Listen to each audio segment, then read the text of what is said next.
the electrophilic substitution mechanism for benzene.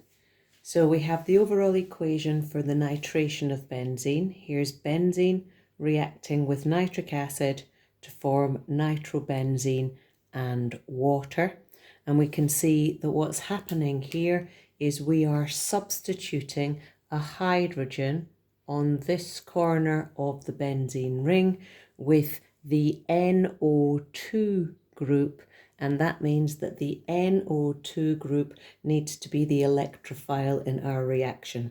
Now, to be an electrophile, you have to be able to accept a pair of electrons, and you need to have a positive charge to do that. So we're going to look at how we form the electrophile first of all.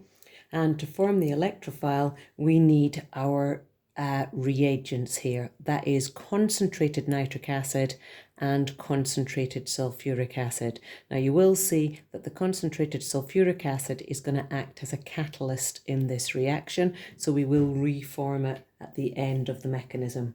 So the first part of this mechanism is about forming the electrophile. And as I said a second ago, the electrophile, in our case, to put an NO2 onto the benzene ring, we need an NO2 with a positive charge. Now we call that NO2 positive, we call it the nitronium ion.